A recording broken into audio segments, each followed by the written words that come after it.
What's a bootleg figure? What makes them a bootleg? And what's the history? Today, we get into that and more.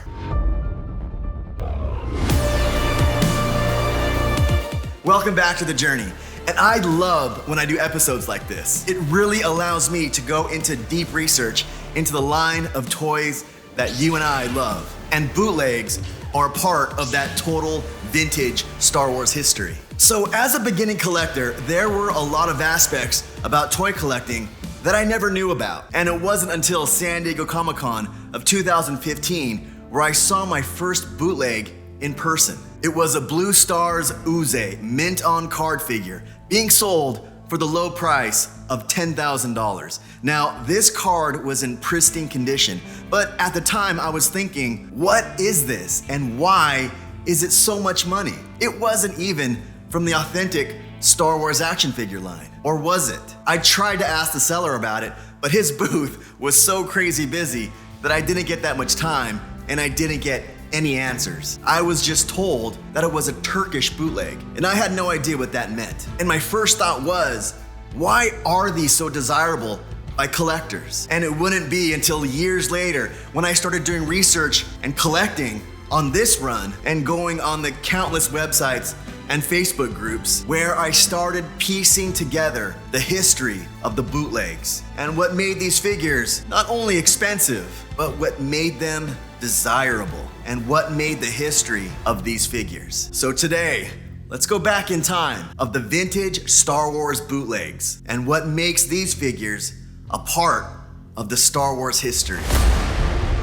In early 1977, only months before Star Wars was released, Lucasfilm and Kenner went into a licensing agreement where Kenner would produce the toy line for the Star Wars toys. Upon this agreement, there were also licensing deals made with other toy manufacturers around the world to fulfill orders and distribution. Now, the first film was released in over 40 countries, and with the movie came the fans' hunger for vintage Star Wars. And Kenner, along with the other licensees around the world, delivered. But there was a problem. To understand the bootleg story entirely, you have to understand the political climate of the early 70s and, more importantly, in the mid-80s, the Cold War. The Cold War brought trade embargoes across the globe. Certain goods could not be traded and shipped to certain parts of the world because of the political climate. And this meant that Star Wars figures could not be licensed in certain parts of the world. In fact, it wouldn't be until 1990 where the people of the Soviet Union got to enjoy a Star Wars movie for the first time in theaters. But this is where the bootleggers come in. VHS tapes, audiobooks, and yes, even Star Wars action figures were smuggled into certain countries where either Star Wars was banned, never released, or where the figures and movies were never licensed or made or distributed. The thirst for Star Wars merchandise and action figures was ever present, especially in the countries where they were never licensed or distributed. And even in countries where the movies were shown, like Turkey and Poland, who both got to first see the first Star Wars movie in 1979. Even though the film was released there, Lucasfilm never had a licensee to produce or distribute the toys there. In fact, most regions in Eastern Europe, dubbed the Eastern Bloc, were never allowed to get the Star Wars toys distributed to them. And this is where you find most of the Star Wars bootleg origins. In Soviet Russia, where the government owned all factories and businesses, factory workers would produce the bootleg Star Wars figures after hours and sell those on the black market. And if they were caught, it would have been severe jail time. So there was much more at stake in some of these areas just to fulfill a growing need for these toys. And this is why stories like these about the bootlegs are so interesting to me. Sure, they're meant for people to make money and fill a gap in the market with a product that people want, but to risk jail time and who knows what other penalties for a child's toy. Now that's what makes this story of bootlegs so interesting. So let's go back to the Eastern Bloc countries that did allow Star Wars to play in theaters, but they got no rights for distribution or licensing of the merchandise, that is. And there are many countries to name around the world, from areas in Asia and South America. But let's focus on two countries where two of the most famous bootlegs are from: Poland and Turkey. And yes, even though people in these two countries were allowed to watch Star Wars in the theaters relatively right as soon as they came out, no merchandise or toys were allowed in these countries. In Turkey, for instance, on television, there was only one station ran by the government, so news and entertainment were strictly prohibited, as was marketing. Even popular clothing lines such as Nike and Adidas were not distributed in these countries. So of course, when you ban or limit something and there's a definite want for such items, you get two things. You get a lot of people smuggling in those items, which can make the cost of those extremely unaffordable, or you get the second option: a lot of bootleggers. And the latter was not only done in Turkey and Poland, but it was done around the world, and some done to perfection. But if you take the Turkish Bootleg Star Wars line of bootlegs, it was perfected into a quality line of toys. Now, to obtain a set of the Turkish Bootleg bootlegs today, mint and carded, would cost you a small fortune, or a major fortune for some items. But now, thanks to the internet, we don't have to hold those items in hand to do some research on them and get to know them. In fact, there's a lot of reference sites on the internet that focus on bootlegs, and I put a link to some of those down there in my description. But some of the character names that they gave the bootlegs are quite interesting. Now, I've already mentioned one of my favorites, the Blue Stars, and if I was to only get one in my collection, that one would be it. But there is also C-3, and my other favorite, Headman. But you can't deny that the quality and presentation of these figures, it's pretty outstanding. And here is a Darth Vader or Cara Litter figure, and a Chewbacca Aslan Adam figure. And my other favorite, but just because of the card art, the Imperial Gunner, who's hard at work on a giant calculator. Now, I know that most of you watching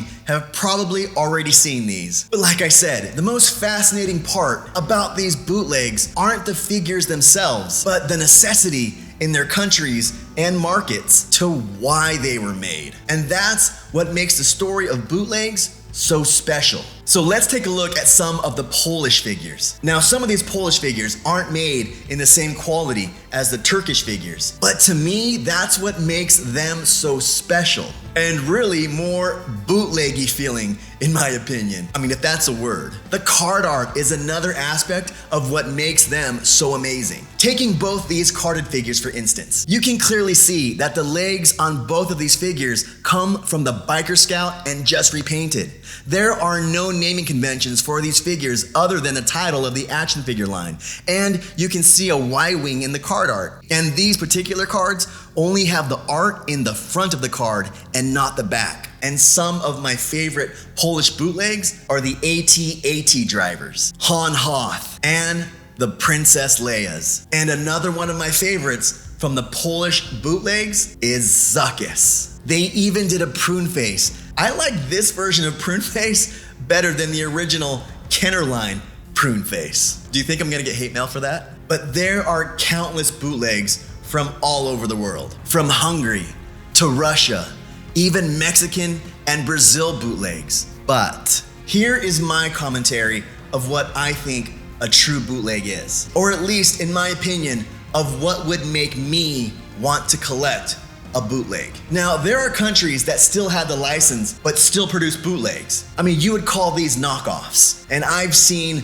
a ton of those. But for this episode, I wanted to focus on what I think is the true definition of what a bootleg is. And I think a true bootleg is one where a region or country never obtained the official license to distribute or produce the Star Wars vintage Kenner action figures, either by political or geographic measures. And in that, people and companies who wanted to make money and fulfill the public's interest and need for these created a sub-market for these toys. You can either call it the bootleg or black market. And if I was to start a bootleg collection, those would be my perimeters into starting a bootleg collection like that. But I think bootlegs are a major part of the Kenner and Star Wars toy history. So what do you think about my thought process and my approach to defining a bootleg? Do you agree with me? Or do you disagree with me? And I might be leaving a lot of the bootleg story out,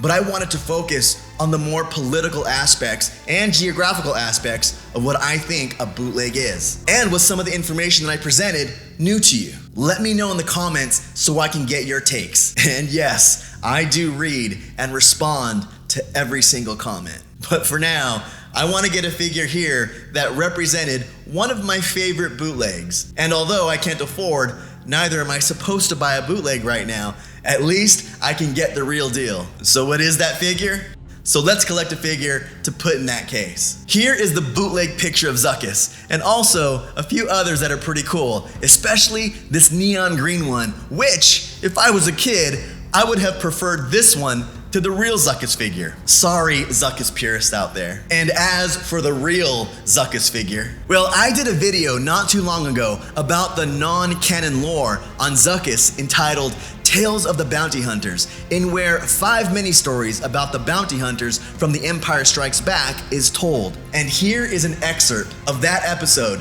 that summarizes the story of Zuckus or Forlom. Now we get to Zuckus and Forlom. And in this story, the author makes the correct character identification in Zuckus and Forlom. And if you all know, Kenner made the mistake of switching the names, so we know them in the toy line as the opposite. Forlom is a bounty hunter droid that belongs to his master, Zuckus. This story starts out with Zuckus dying from a lung wound and in dire need of an operation to save his life. He's actually dying and suffering from his wounds while in the briefing room with Darth Vader. He only takes the job so he can pay off the gargantuan medical bill that will save his life. It sounds like the American healthcare system. Yeah, I went there. Forlom sees the struggles his master Zuckus is going through, and all Forlom wants is to learn the art of intuition that his master has. Forlom was all consumed by it, the art of intuition. All Forlom wanted to do was to learn how to program himself to be the master of intuition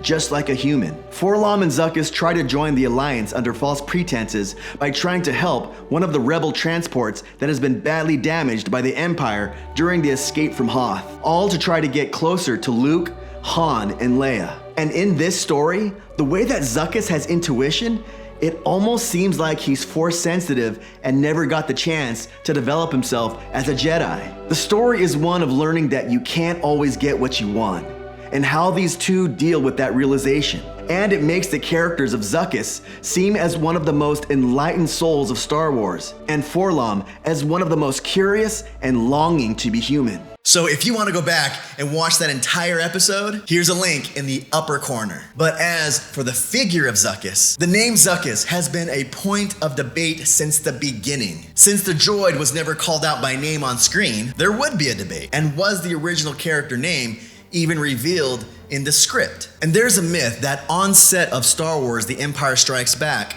Forlom was nicknamed that to stand for love of money, 4LOM.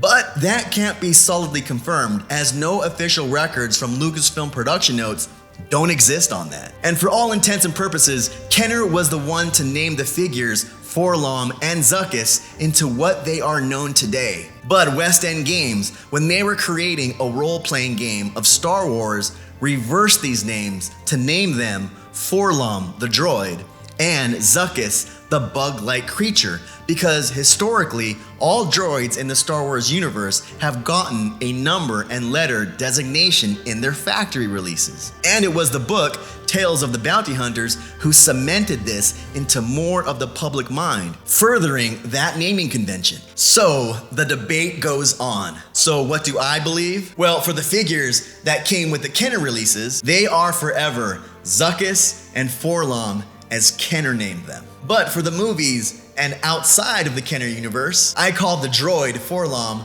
and the bug-like creature Zuckus. Partly because I was a fan of the book Tales of the Bounty Hunters, and I've lived with that naming convention for 20 or more years. And I also tend to like those names for them instead of the names that Kenner gave them. And when I look at those names on the Kenner action figures, it's hard for me to associate those names with those action figures, and I always get confused. So there's that. So for the figure of Zuckus, he was first released on card in the Empire Strikes Back 48A card backs. His figure comes with a blaster that is unique to this figure, and no other figures in the Kenner line is released with this figure except when you look at the Chewbacca Glasslight figure that was released in Brazil, and instead of the normal Chewie bowcaster that you got, he got a Zuckus blaster instead. And let me know in the comments if that is new news to you. And we looked on eBay to buy this figure, and to be honest, I actually bought this figure early in my run, and I forgot I even bought it,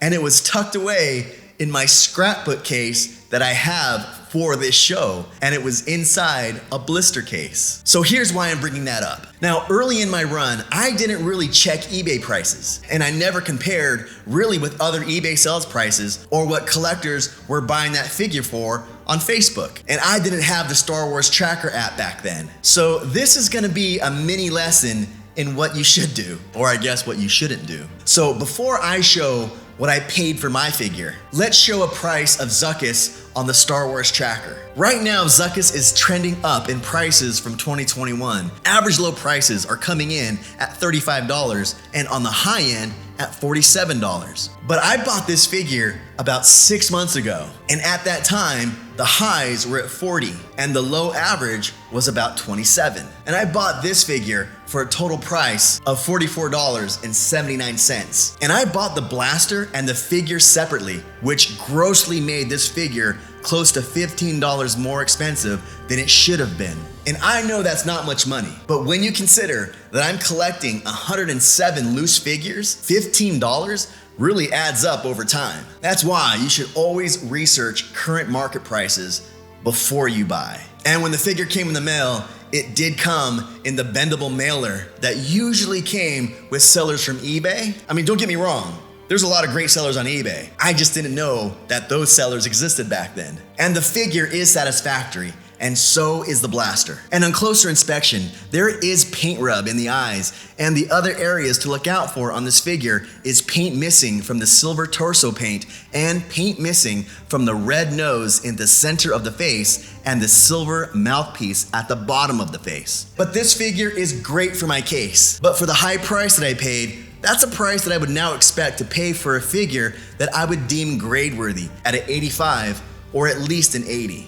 But nonetheless, let's place this figure in our collector display case, and we can place this next to the famous Forlom. And let's cross off Zuckus from our list that we got from an eBay seller for $44.79. And yes, I think that I overpaid. But it's one more figure to get us closer to our goal. So thank you for going on this epic episode through history about the Star Wars bootleg action figures. And if I missed any info that you wanted to add, please put it down there in the comments. And let me know if you agree or disagree with my thoughts on what a bootleg is. It's always a conversation, and I always love reading your comments. And also, what did you think about the origin name for Forlom or Zuckus? Let me know about that in the comments as well. And if you found this video interesting, please hit that like button. It does support the channel. And please visit my links down there in the description to buy various supplies that you may need for your collecting journey. And when you click and buy from those links, it does support the channel, so thank you for that. And if you want to see more Star Wars collecting content from me, please consider subscribing. And also, hit that notification bell so you can know when videos go live. I post videos every Saturday with bonus videos every Wednesday. And as always, thank you, and I will see you next time. If you're new to the channel, check out the welcome video, or just check out the next episode. And please subscribe if you want to follow the journey.